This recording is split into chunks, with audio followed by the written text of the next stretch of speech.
नमस्कार दोस्तों, मेरा नाम है रवि।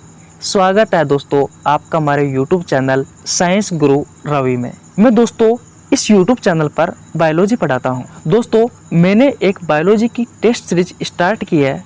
दोस्तों आज हम बायोलॉजी की टेस्ट सीरीज नंबर 3 पर चर्चा करेंगे। दोस्तों ये टेस्ट सीरीज मैं हर रोज सुबह 7 बजे अपलोड करता हूं। इस टेस्ट सीरीज में हर रोज 10 क्वेश्चन करवाता हूं दोस्तों, जिसमें आपको लगभग 30 से 35 क्वेश्चन सीखने को मिलते हैं। सभी क्वेश्चन आपके एग्ज़ाम के लिए इम्पोर्टेंट व सिलेक्टेड है। आप कोई सी भी एग्ज़ाम की तैयारी कर रहे हो, आपके लिए ये वीडियो इम्पोर्टेंट होने वाली है। चलिए दोस्तों आज की क्लास स्टार्ट करते हैं। क्वेश्चन नंबर 1, मानव शरीर की सबसे बड़ी ग्रंथि है। ऑप्शन नंबर ए यकृत, ऑप्शन नंबर बी थायराइड ग्रंथि, ऑप्शन नंबर सी पीनियल काय ग्रंथि, ऑप्शन नंबर डी पीयूष ग्रंथि। दोस्तों आपका जो राइट आंसर है वो है यकृत। मानव शरीर की सबसे बड़ी ग्रंथि की बात की जाए दोस्तों तो यकृत है। आपको पता है यकृत को लीवर भी कहा जाता है। यकृत को क्या कहा जाता है दोस्तों? लीवर भी कहा जाता है। थायराइड ग्रंथि की बात की जाए दोस्तों तो अंतःस्रावी ग्रंथियों में दोस्तों यह ग्रंथि सबसे बड़ी है। इसमें अंतःस्रावी ग्रंथियों में यह ग्रंथि सबसे बड़ी है। अगर आपसे पूछे कि मानव शरीर की सबसे बड़ी ग्रंथि कौन सी है तो मानव शरीर की सबसे बड़ी ग्रंथि है दोस्तों यकृत। अगर आपसे क्वेश्चन पूछे कि अंतःस्रावी ग्रंथियों में सबसे बड़ी ग्रंथि कौन सी है तो थायराइड ग्रंथि है।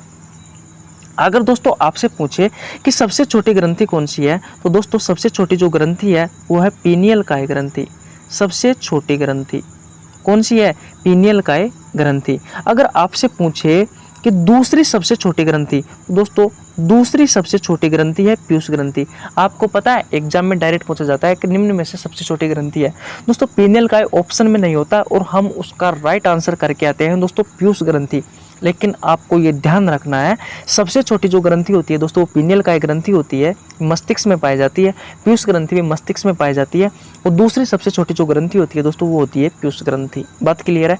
तो आपका राइट आंसर कौन सा हो गया? मानव शरीर की सबसे बड़ी ग्रंथि कौन सी है दोस्तों? यकृत है। अंतःस्रावी ग्रंथियों में बात की जाए दोस्तों तो अंतःस्रावी ग्रंथियों में सबसे बड़ी जो ग्रंथि है वो थायराइड ग्रंथि है। सबसे छोटी ग्रंथि की बात की जाए तो पीनियल ग्रंथि है, पीनियल काय ग्रंथि है। और दूसरी सबसे छोटी ग्रंथि की बात की जाए दोस्तों तो पीयूष ग्रंथि है। अब चलते हैं नेक्स्ट क्वेश्चन की ओर। अगला क्वेश्चन है दोस्तों सबसे ज्यादा हार्मोन बनाने वाली ग्रंथि है। ऑप्शन नंबर ए यकृत, ऑप्शन नंबर बी थायराइड ग्रंथि, ऑप्शन नंबर सी पीनियल काय ग्रंथि, ऑप्शन नंबर डी पीयूष ग्रंथि।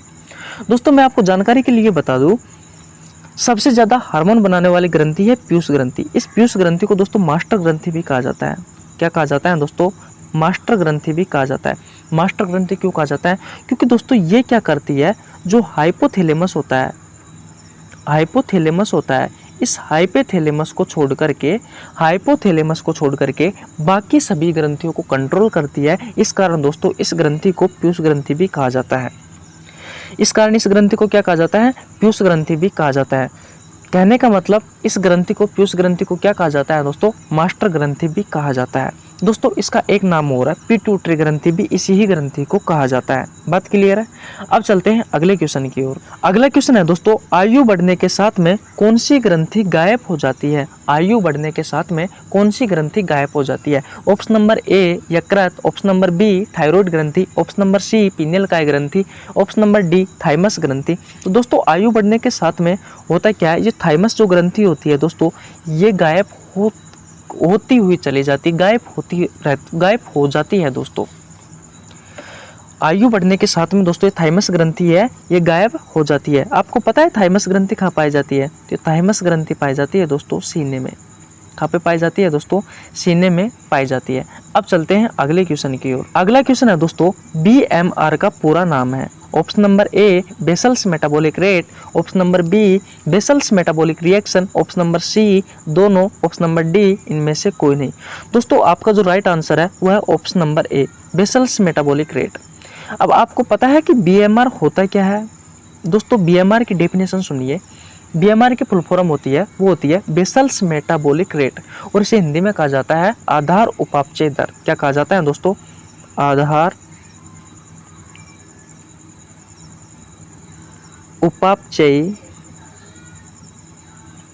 उपापचय दर कहा जाता है दोस्तों। क्या कहा जाता है? आधार उपापचय दर कहा जाता है। बीएमआर का दूसरा नाम क्या है दोस्तों? बीएमआर को हिंदी में क्या कहा जाता है? तो बीएमआर को हिंदी में कहा जाता है आधार उपापचय दर। अब यह आधार उपापचय दर या बीएमआर होता क्या है? तो दोस्तों मानव शरीर की कोशिका द्वारा ऑक्सीजन को किस दर के साथ कंज्यूम किया जाता है, यानी कि किस दर के साथ उपभोग या खपत किया जाता है। मानव शरीर की जो कोशिका होती है दोस्तों, उसके द्वारा, मानव शरीर की कोशिकाओं के द्वारा ऑक्सीजन को किस दर के साथ कंज्यूम किया जाता है या उपभोग या खपत की जाती है दोस्तों, उस दर को क्या कहा जाता है? बेसल्स मेटाबॉलिक रेट या फिर आधार उपापचय दर कहा जाता है।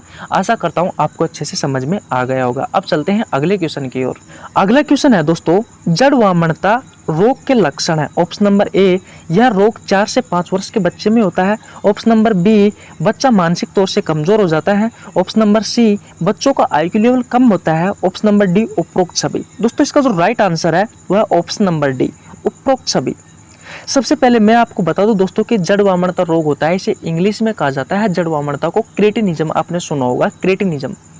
दोस्तों क्रेटिनिज्म रोग के लक्षण क्या क्या है? तो सबसे पहले मैं आपको ये बता दूं दोस्तों, थायराइड जो हार्मोन होता है, थायराइड जो हार्मोन होता है दोस्तों, इस थायराइड हार्मोन की कमी से यह रोग होता है। थायराइड हार्मोन की कमी से यह रोग होता है दोस्तों। इस रोगी के लक्षण क्या क्या होते हैं? सबसे पहले बात बताऊं दोस्तों, तो ये जो रोग होता है ये बच्चे में होता है और बच्चे की उम्र होती है लगभग 4 से 5 वर्ष।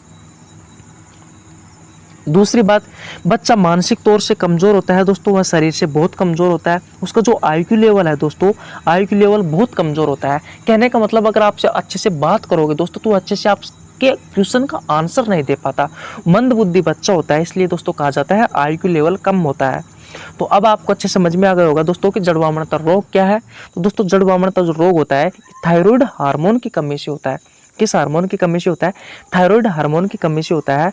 इसमें बच्चा मानसिक तौर से कमजोर हो जाता है, बच्चे का आईक्यू लेवल कम होता है और दोस्तों इस बच्चे की जो उम्र होती है दोस्तों, इस रोग में जब ये रोग होता है उस समय बच्चे की उम्र होती है लगभग 4 से 5 वर्ष। बात क्लियर है? अब चलते हैं अगले क्वेश्चन की ओर। अगला क्वेश्चन है दोस्तों, पैराथायराइड ग्रंथि की संख्या होती है। पैराथायराइड ग्रंथि की संख्या होती है। Option number A 4, option number B 2, option number C 3, option number D 5। दोस्तों मैं आपको बता दूं, आपने सुना होगा थायराइड ग्रंथि के बारे में। थायराइड ग्रंथि के बारे में आपने सुना होगा कि जो थायराइड जो ग्रंथि होती है दोस्तों, इसका आकार होता है एच अक्षर के समान या फिर तितली के समान होता है। तो दोस्तों ये इसको होता क्या है? थायराइड के पैरों में उपस्थित होता है ये पैराथायराइड। और थायराइड ग्रंथि पाई जाती है दोस्तों गर्दन में, आप कह सकते हो कि गले में। तो ये थायराइड ग्रंथि के पैरों में स्थित होती है और इनकी जो संख्या होती है दोस्तों पैराथायराइड ग्रंथि की, वो होती है 4। कितनी होती है दोस्तों? 4 होती है। तो अगर एग्जाम में आपसे क्वेश्चन पूछा जाए कि पैराथायराइड ग्रंथि की संख्या कितनी है, तो पैराथायराइड ग्रंथि की संख्या है दोस्तों 4। बात क्लियर है? अब चलते हैं अगले क्वेश्चन की ओर। अगला क्वेश्चन है दोस्तों, निम्न में से किस ग्रंथि को जैविक घड़ी कहा जाता है? ऑप्शन नंबर ए पीनियल काय ग्रंथि, ऑप्शन नंबर बी पीयूष ग्रंथि, ऑप्शन नंबर सी हाइपोथैलेमस ग्रंथि, ऑप्शन नंबर डी उपरोक्त सभी। दोस्तों होता क्या है, जैविक घड़ी, इसका जो राइट आंसर है वो है ऑप्शन नंबर ए। अब दोस्तों इस पीनियल काय ग्रंथि को जैविक घड़ी क्यों कहा जाता है? दोस्तों इसका एक रीजन है। एक एग्जांपल देता हूँ। जब आपको सुबह एग्जाम देने जाना है, वैसे आप रोज सुबह 8 बजे उठते हो, लेकिन आपको दोस्तों एग्जाम आपकी सुबह 7 बजे है और दोस्तों आप मन में सोच के सोओगे कि यार मुझे 6 बजे उठना है, तब जाकर मैं 7 बजे एग्जाम दे पाऊंगा। तो दोस्तों आपके दिमाग में एक होता क्या है, एक प्रोसेस चलता है और दोस्तों वह आपको सुबह 6 बजे के आसपास जगा देता है।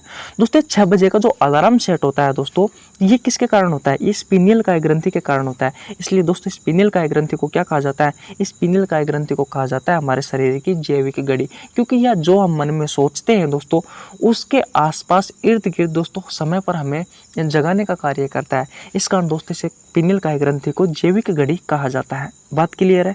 अब चलते हैं अगले क्वेश्चन की ओर। अगला क्वेश्चन है दोस्तों, रक्त का थक्का जमाने में सहायक होता है। रक्त का थक्का जमाने में सहायक होता है। Option number A calcium, option number B platelets, option number C दोनों, ऑप्शन नंबर डी इनमें से कोई नहीं। दोस्तों इसका जो राइट आंसर है वो है दोनों, क्योंकि दोस्तों कैल्शियम और प्लेटलेट्स हैं, ये दोस्तों दोनों क्या करते हैं, रक्त का थक्का जमाने में सहायक होते हैं। प्लेटलेट्स दोस्तों रक्त का थक्का जमाने की शुरुआत करता है, इस बात को भी आपको ध्यान रखना है। अगर आपसे एग्जाम में क्वेश्चन पूछा जाए कि रक्त का थक्का जमाने की शुरुआत कौन करता है, तो दोस्तों प्लेटलेट्स करता है। बात क्लियर है। अब चलते हैं अगले क्वेश्चन की ओर। अगला क्वेश्चन है दोस्तों, त्वचा का रंग प्रदान करने के लिए जिम्मेदार वर्णक है। त्वचा का रंग प्रदान करने के लिए जिम्मेदार वर्णक है। ऑप्शन नंबर ए हिमवर्णक, ऑप्शन नंबर बी मिलेनिन वर्णक, ऑप्शन नंबर सी बिलिरुबिन वर्णक, ऑप्शन नंबर डी बिलिवर्डिन वर्णक। दोस्तों इसका जो राइट आंसर है वो है मिलेनिन वर्णक। आपको पता है मिलेनिन जो वर्णक होता है इसका निर्माण किस ग्रंथि में होता है? इसका निर्माण होता है दोस्तों थाइमस ग्रंथि में, जो कि सीने में पाई जाती है। बात क्लियर है। और ये क्या करती है दोस्तों, ये मिलेनिन जो वर्णक होता है ये हमारे त्वचा के रंग को, त्वचा का जो रंग होता है उसको कलर देने का प्रदान करता है। बात क्लियर है। कौन? मिलेनिन वर्णक। त्वचा का रंग प्रदान करने के लिए जिम्मेदार वर्णक कौन सा है दोस्तों? मिलेनिन वर्णक है। यहाँ पर बात कर रहे थे दोस्तों हिम वर्णक की, कि हिम वर्णक क्या है।